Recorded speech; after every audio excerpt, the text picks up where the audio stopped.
What is up, guys? It's Costco here again for TGN.TV, and this time I'm bringing you a bit of Brink footage. In this video I want to talk about Brink. Brink is a first-person shooter that was released and it was quite popular for some time, but after that it flopped and people are not quite playing it as much anymore. It's hard to find. Well, not hard to find. I guess there are like 4 or 5 servers maybe that have above 10 players in them, so that you can actually play nowadays. And I want to talk about why that is. Now, Brink was released on May 10th in North America, in Australia on May the 12th, and in Europe on May 13th. And it received a lot of good reviews. Actually, aggregating websites like Game Rankings and Metacritic gave the PlayStation 3 version a 72 out of 100 score. The Xbox 360 version they gave a 68 out of 100, and the PC version a 70 out of 100. Eurogamer gave it 8 out of 10, saying that Brink was an exceptional team shooter, smart, supremely well balanced, and with a unique, exciting art style. GameSpy gave Brink 4 out of 5 stars, saying that Brink has the potential to become a new favorite FPS. Videogamer.com gave Brink 8 out of 10, saying that splash damage achieves the impossible, a game that feels fresh in the stalest of genres. The Guardian gave Brink 4 stars out of 5. They praised Brink by saying, "Brink deserves to be ranked amongst the finest co-op games available."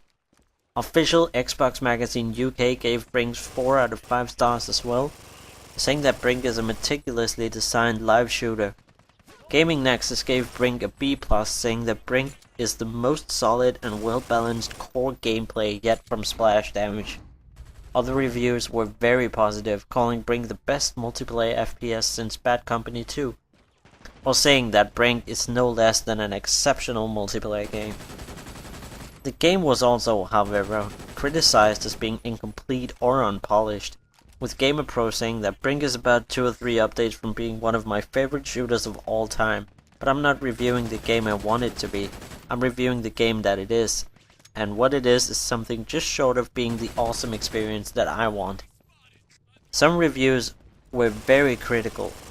Joystick gave the game a score of 2 out of 5 stars, stating that Brink's artistically compelling soldiers can sail effortlessly over obstacles, landing acrobatic maneuvers never before seen in the genre, with almost no effort. Unfortunately, just about everything else lands flat on its face. 1UP gave Brink a D, commenting that Brink is unfinished and that doesn't mean it's full of technical problems. Well, it's got those too, but mostly it's just an unpolished, poorly executed mess of ideas. Giant Bomb also gave Brink 2 out of 5 stars, with site founder Jeff Gerstmann noting that flat combat and a lack of variety are just 2 of the things that make Brink such a disappointment. Other reviewers criticized the character customization system for not allowing female characters. Brad Galloway of GameCritics.com said, "There's something very disturbing to me about having a choice between 50 different pieces of upper torso clothing or including an entire gender, and then deciding to go with the clothing. What does such a decision say about the attitude of Brink's developers and the studio itself?" Kate of Critical Hit said, "For a company to boast how impressively customizable the characters in the first-person shooters are, only to then exclude half of the population from having their character be the same gender as themselves, doesn't exactly say to female gamers, 'You are welcome here.'" Now personally, I love Brink. Brink was... when it was first released, I played it a lot. Now, there's a level system in Brink, and when you level up you get points, and you can use those points to get talents. Now, say I'm playing an engineer, I can get mines or a turret, and I can upgrade my turret, etc. And I have just no idea why it failed as much as it did. I'm still playing it today, and I'm still enjoying it when I can find a good server. This match was recorded today as well, and I had a lot of fun in this match. Now, Splash Damage developed the smooth movement across random terrain system, also called the SMART system. This is the system that you basically have a free running key, which shift in this game, And like if you run into an obstacle, it's gonna jump over it like parkour. They made it by noting a player's position and predicting what he's trying to do. The system lets players navigate complex environment without equally complex input. By holding down the Smart button, a player will automatically clear obstacles without having to use complex controls, such as in Mirror's Edge. Smart allows for the adaptive parkour and free running similar to Prototype. There are 4 character classes: Soldier, Medic, Engineer, and Operative. The same class system could also be found in the previous title, Wolfenstein Enemy Territory, and Enemy Territory, Quake Wars. The Soldier resupplies teammates and can throw Molotov cocktails and flashbang grenades, and can complete destroy objectives using explosives. The Engineer buffs his teammates' weapons and can supply them with armor, build stationary turrets, and plant landmines, and can complete repair and build objectives.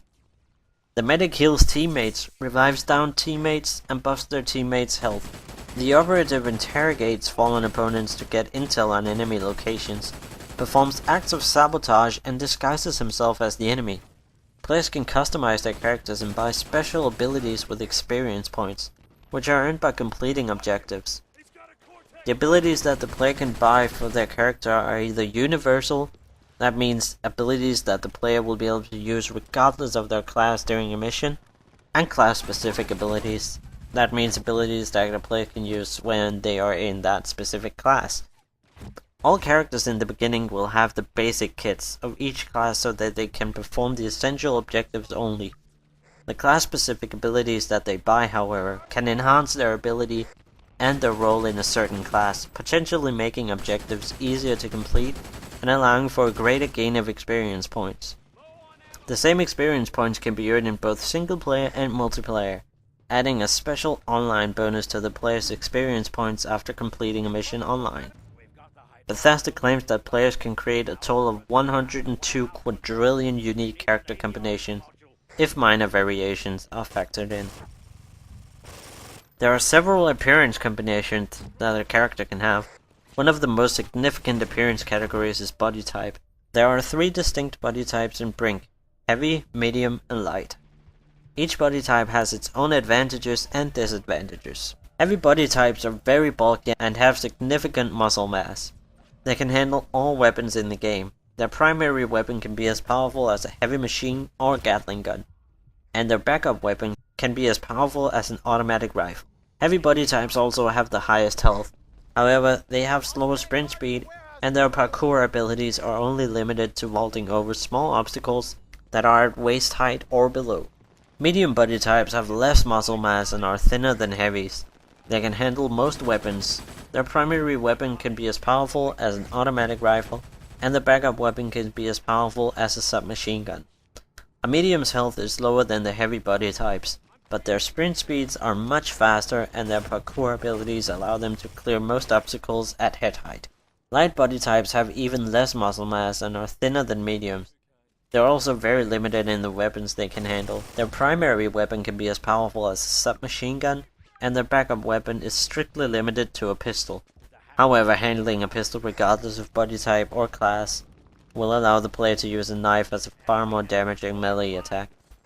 They also have the lowest health, however they have the fastest sprint speed and their parkour abilities allow them to wall hop so they can clear obstacles at greater speed and reach areas that the other body types can't.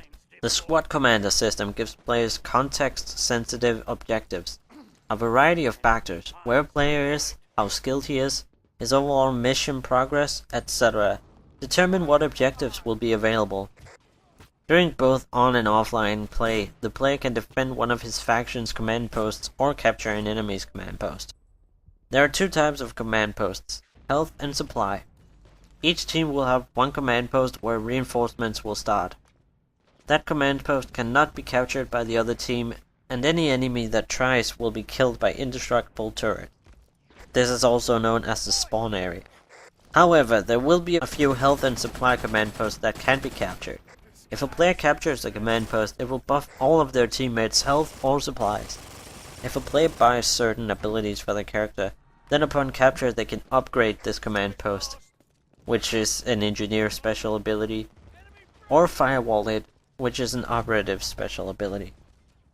An objective wheel shows the main objective in yellow, and it will show a checkpoint which the player will need to go to achieve the primary objective. The primary objectives are essential to completing the mission. Depending on what side the player is on and what mission the player is doing, there are only a certain amount of primary objectives that you can allow the opposing team to complete before you fail the mission. There are also secondary objectives. Secondary objectives are non-essential to the mission, but can make the mission easier to complete. These include capturing an enemy's command post, constructing or destroying a barricade, hacking a door to flank the enemy, or repairing a lift to provide an alternate route. Each player has an objective wheel in his inventory and will, on certain missions, be timed to achieve the goal that must be completed. Each objective gives experience points upon completion. During gameplay you earn the experience and unlock new abilities and custom gear to put on your custom character. The same thing goes for weapons and weapon attachments. You can unlock weapon attachments to put on your weapon, like scopes, magazines, muzzle flashes, and so on, that will all modify the characteristics of your weapon, the weight, their accuracy, all that kind of stuff. You can unlock some of these by doing challenges. Challenges are single or co-op small maps that basically provides a challenge to unlock everything you have to do. All the challenges on both 1, 2, and 3 stars, of course getting harder from 1 to 3 stars. Well guys, that's it for this video. I hope you enjoyed, and if you haven't tried out Brink and you think it looks interesting, I suggest you go buy it because it's a really awesome game and it could really use a higher player base once again.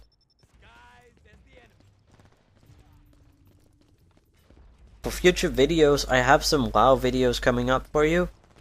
I have Mass Effect videos.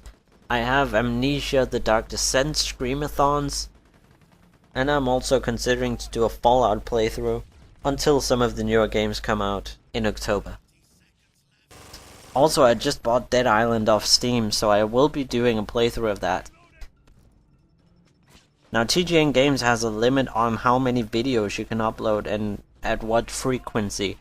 Currently, you can only upload one video every day, because, you know, all the directors need to have a chance to get some views for their videos, so I can't release, like, say, all 10 videos that I have right now. I have to spread them out. But you know, that's okay. That means I have content for the next 2 weeks. That's it for this video, guys. Thanks for watching. I hope you will give Brink a try, and look out for my videos on TGN Games in the future. If you liked this video, please leave a comment in the comment section below. Tell me what I did good. If you didn't like this video, please leave a comment, tell me why. And please also leave a like or a dislike, it really helps me to improve. As always, my name has been Koskal with TGN.TV. Thanks for watching.